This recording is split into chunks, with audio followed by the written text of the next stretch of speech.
Movie की starting seldom नाम के एक आदमी से होती है जो ऑक्सफोर्ड में गणित का माहिर प्रोफेसर था। दूसरी तरफ मार्टिन नाम का लड़का सफर कर रहा था। दरअसल मार्टिन सेल्डम को अपना आइडल मानता था और वो उससे अपनी पीएचडी पूरी करना चाहता था। इसलिए वो एक ओल्ड लेडी जूली के घर रहने आ गया था क्योंकि वो सेल्डम की बहुत अच्छी दोस्त थी। तभी वहाँ बेथ नाम की लड़की आती है जो जूली की बेटी थी। जूली को कैंसर की बीमारी थी जिस वजह से डॉक्टर ने उसे सिर्फ 5 महीने का समय दिया था, लेकिन उसकी बेटी उसकी इतनी अच्छे से देखभाल करती है कि उसे अब कैंसर हुए 5 साल हो चुके थे। अब रात को सभी डिनर कर रहे थे, तभी मार्टिन को पता चलता है कि जूली और बेथ के बीच छोटी छोटी बातों को लेकर नोकझोंक होती रहती है। अगले दिन मार्टिन कॉलेज में आकर एक प्रोफेसर को एक फॉर्म देकर कहता है कि मैं जहाँ सेल्डम से टीचिंग लेने आया हूँ, लेकिन प्रोफेसर उसे कहता है कि सेल्डम तुम्हें नहीं पढ़ा सकता क्योंकि वो कोई नई बुक लिख रहा है जिस पर रिसर्च करने में वो पूरा दिन बिजी रहता है। इसके बाद मार्टिन टेनिस कोर्ट में आकर टेनिस खेल रहा था जहाँ उसे लारा नाम की एक नर्स मिलती है और ये नर्स सेल्डम को बहुत अच्छे से जानती थी। मार्टिन ने इसे कई बार हॉस्पिटल में देखा था जब वो अपने दोस्त कॉलिन को देखने वहाँ जाया करता था। अब लारा भी उसके साथ टेनिस खेलने लग जाती है और इन दोनों में बहुत अच्छी दोस्ती हो जाती है। जिसके बाद लारा मार्टिन को छोड़ने उसके घर तक आती है। मार्टिन को लारा के साथ देखकर बेथ से कहती है कि तुमने तो आते ही दोस्त बना लिए, तुम्हारी जिंदगी तो बहुत अच्छे से चल रही है और मुझे देखो, मैंने तो अपनी सारी जवानी अपनी माँ की सेवा करने में ही गुजार डाली। मैं तो अपनी लाइफ की नई शुरुआत भी नहीं कर सकती। मार्टिन उसे कहता है कि तुम मायूस मत हो, तुम्हें भी कोई ना कोई जीवन साथी जरूर मिल जाएगा और तुम भी अपनी जिंदगी की नई शुरुआत कर सकती हो। कुछ देर बाद बेथ मार्टिन को एक न्यूज़पेपर दिखाती है और कहती है कि सेल्डम कॉलेज में स्पीच देने वाला है जिसमें वो अपनी नई बुक के बारे में बताएगा। ये खबर सुनकर मार्टिन बहुत खुश होता है और वो तुरंत सेल्डम की स्पीच सुनने कॉलेज में पहुंच जाता है जहां सच में सेल्डम फिलॉसफी पर स्पीच दे रहा था, जिसमें मार्टिन अपना हाथ ऊपर कर उसका ध्यान अपनी तरफ करता है और उससे सवाल पूछने लगता है, मगर सेल्डम उसका सारे स्टूडेंट्स के सामने मजाक उड़ाता है। इससे मार्टिन को बहुत बुरा लगता है और वो अपना सामान समेट कर वहाँ से जाने ही लगता है कि तभी उसे यूरी नाम का स्टूडेंट आकर मिलता है और ये भी सेल्डम का स्टूडेंट बनना चाहता था। यूरी मार्टिन को बताता है कि सेल्डम अब पहले जैसा नहीं रहा, वो जो कुछ भी करता और कहता है बस अपनी बुक्स की ऐड करने के लिए कहता है, जिस कारण मुझे अब वो बिल्कुल भी पसंद नहीं। दूसरी तरफ सेल्डम एक नोट को कचरे के डिब्बे में फेंककर जूली से मिलने उसके घर की तरफ जा रहा था और जब वो घर के पास पहुंचता है तो वहाँ उसे मार्टिन मिलता है, जिससे वो माफी मांगकर कहता है कि मेरा इरादा तुम्हारी बेइज्जती करने का बिल्कुल नहीं था। मार्टिन उसकी माफी कबूल कर लेता है और वो दोनों घर के अंदर आते हैं जहाँ उनके सामने जूली की लाश पड़ी थी, जिसे देखकर वो बहुत हैरान होते हैं। अब उन दोनों से पूछताछ करने के लिए उन्हें पुलिस स्टेशन में बुलाया जाता है। इस केस का इंचार्ज पीटर नाम का ऑफिसर था। सेल्डम उसे कहता है कि मुझे एक नोट मिला था जिसमें लिखा था ये कत्ल इस सीरीज का पहला कत्ल है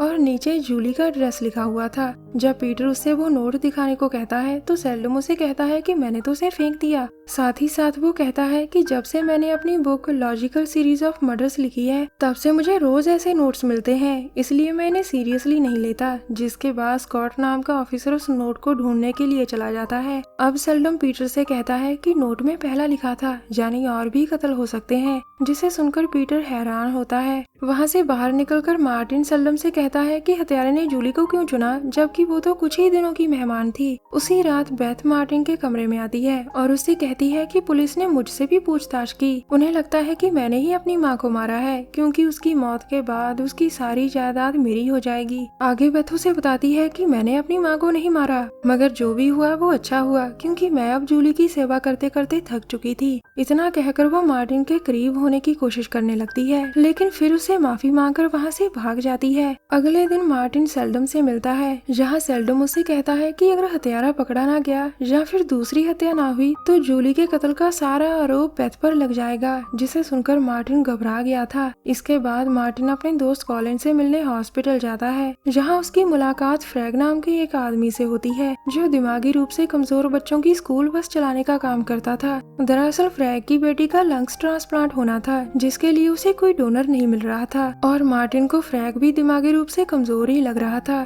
तभी वहाँ लारा आकर इन दोनों से मिलती है। इसके बाद मार्टिन अपने दोस्त कॉलिन से मिलने जाता है। ना तो कॉलिन के हाथ पैर ठीक थे और ना ही उसकी दिमागी हालत। सेल्डम मार्टिन को बताता है कि कॉलिन बहुत अच्छा टीचर था। कॉलिन ने कमजोर दिमाग वालों पर टेस्ट करना शुरू कर दिया, जिस वजह से ये इतना कंफ्यूज हो जाता है कि ये खुद ही पागल हो जाता है। लेकिन फिर भी ये अपनी रिसर्च करने से नहीं रुकता और अपना दिमाग पढ़ने के लिए ये अपने ही दिमाग में नेल गन से शूट कर लेता है। उसी हादसे के बाद से इसे जहाँ एडमिट कर दिया गया है। अगले दिन मार्टिन जब लाइब्रेरी में जाता है तो उसके गेट पर उसे एक पेपर पर एक सिंबल, टाइम और एड्रेस लिखा मिलता है, जिसके तुरंत बाद वो लारा को कॉल कर कहता है कि मुझे लगता है कि हत्यारे ने कॉलिन को मार डाला। लेकिन जब लारा कॉलिन को चेक करने जाती है तो वो जिंदा था। अब लारा मार्टिन से कहती है कि कॉलिन नहीं बल्कि उसके साथ वाले वार्ड के मरीज की मौत हो चुकी है। पुलिस बॉडी का पोस्टमार्टम करवाती है और फिर पीटर सेल्डम और मार्टिन को वहाँ बुलाकर बताता है कि रिपोर्ट्स के मुताबिक तो ये एक नॉर्मल मौत है, मगर इसके हाथ पर इंजेक्शन के निशान भी है, जिससे मुझे लगता है कि इसकी भी हत्या हुई है। इसके बाद पीटर मार्टिन और सेल्डम के साथ दोनों सिंबल्स को सुलझाने की कोशिश कर रहा था, लेकिन वो इन्हें सुलझा नहीं पाते और पीटर वहाँ से चला जाता है। उसी रात सेल्डम और मार्टिन एक होटल में खाना खा रहे थे, जहाँ पर सेल्डम उसे कहता है कि मैंने इस टिश्यू पेपर पर तीसरा सिंबल बना दिया है। अगर तुम होशियार स्टूडेंट हो तो इसे बिना देखे असली हत्यारे का पता करके दिखाओ। सेल्डम के चैलेंज को मार्टिन मान लेता है। अगली रात सेल्डम और मार्टिन एक म्यूजिक कॉन्सर्ट में आ जाते हैं, जहाँ पीटर और स्कॉट भी आए हुए थे। इसी बीच मार्टिन की नजर जूरी पर पड़ती है, जो अपने पास कुछ छुपाकर ऊपर की तरफ जा रहा था। इसलिए मार्टिन सभी के साथ मिलकर उसे पकड़ने जाता है। जब वो उसे पकड़ लेते हैं तो उन्हें उसके पास बस एक बैनर मिलता है। तभी स्टेज पर खड़ा एक आदमी अचानक खांसने लगता है और तभी उसकी मौत हो जाती है, जिसे देखकर सभी हैरान थे। इसके बाद सेल्डम और मार्टिन पीटर के साथ उसकी गाड़ी में कहीं जा रहे थे। तभी पीटर उन्हें तीसरा सिंबल ट्रायंगल दिखाता है, जो उसे म्यूजिक कॉन्सर्ट की स्टेज पर से मिला था और वहाँ सीरीज का तीसरा भी लिखा हुआ था। ये सुनकर मार्टिन और सेल्डम बहुत हैरान होते हैं। अगले दिन मार्टिन सेल्डम के साथ एक बस में बैठा कहीं जा रहा था। इसी बीच मार्टिन को लारा दिखाई देती है, जिसके बाद वो बस से उतरकर लारा के पीछे चला जाता है। इसके बाद सेल्डम अकेला ही अपने साथियों के साथ आगे का सफर शुरू करता है। दूसरी तरफ लारा के साथ अच्छा समय बिताने के बाद मार्टिन को कुछ याद आता है और वो दोनों भागकर एक बुक स्टोर में आकर पाइथागोरस सिंबल्स की बुक देखने लगते हैं। इस बुक में तीनों सिंबल्स और उनके बारे में सब कुछ लिखा हुआ था और साथ ही साथ एक और सिंबल भी बना हुआ था। तभी लारा उसे बताती है कि मैंने पढ़ा है कि पाइथागोरस लोगों के पास दवाओं की बहुत जानकारी होती है और वो ऑर्गन ट्रांसप्लांट भी करते हैं। उसकी बात सुनते ही मार्टिन को फ्रैग की याद आती है, जिसके पास उसने हिस्ट्री ऑफ सर्जरी नाम की बुक देखी थी। अब मार्टिन भी उसी बुक को देखने लगता है और उसमें वही सिंबल्स बने हुए थे, जिसे देखने के बाद उसका शक सीधा फ्रैग पर जाता है और वो जल्दी जल्दी पुलिस स्टेशन में आकर स्कॉट को फ्रैग के बारे में बताने लगता है। लेकिन स्कॉट उससे कहता है कि हत्यारे ने हमें खुद ही एक नोट भेजा है, जिसमें चौथा सिंबल और लोकेशन भी लिखी हुई है। कुछ ही देर में पुलिस भी नोट में लिखी हुई जगह पर पहुंच जाती है और रोड पर जाल बिछाकर बसों को रोकने लगती है। अब जैसे ही पीटर बस के अंदर जाता है तो देखता है कि उसमें तो सेल्डम अपने साथी प्रोफेसर के साथ था। तभी सेल्डम की बस के पास से एक और बस गुजरती है, जिसे फ्रैग चला रहा था और उसमें उसके साथ 10 बच्चे थे।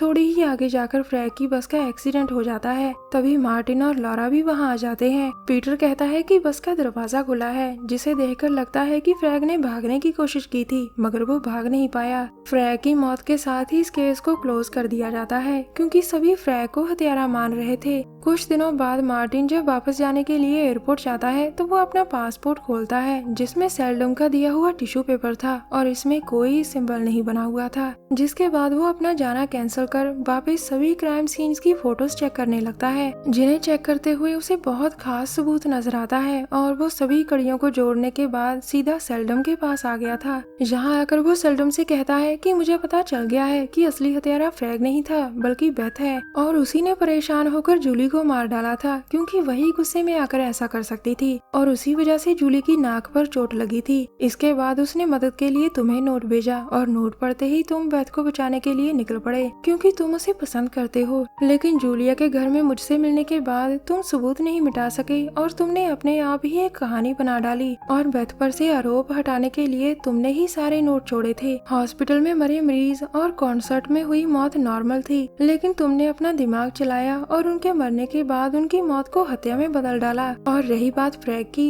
वो तो बच्चों से परेशान हो चुका था, उसे सिंबल्स की पूरी जानकारी थी और उसने अपनी ही कैलकुलेशन करके अपना ही प्लान बना लिया। उसे लगा कि वो बच्चों को मारकर सारा इल्जाम तुम पर डाल देगा, लेकिन दुर्भाग्य से वो खुद ही मर गया और हत्याओं का सारा इल्जाम भी उसी के सिर आ गया। उसकी सारी बातें सुनने के बाद सेल्डम उससे कहता है कि इन सभी की वजह तुम हो, क्योंकि तुमने ही बेथ से नए सिरे से जिंदगी की शुरुआत करने को कहा था, इसलिए उसने जूली को मारकर तुम्हारे साथ नई जिंदगी की शुरुआत करने का सोचा, क्योंकि वो तुम्हें पसंद करने लगी थी। सेल्डम की बात सुनकर मार्टिन बहुत हैरान और दुखी होता है और इसी के साथ इस कहानी का एंड हो जाता है।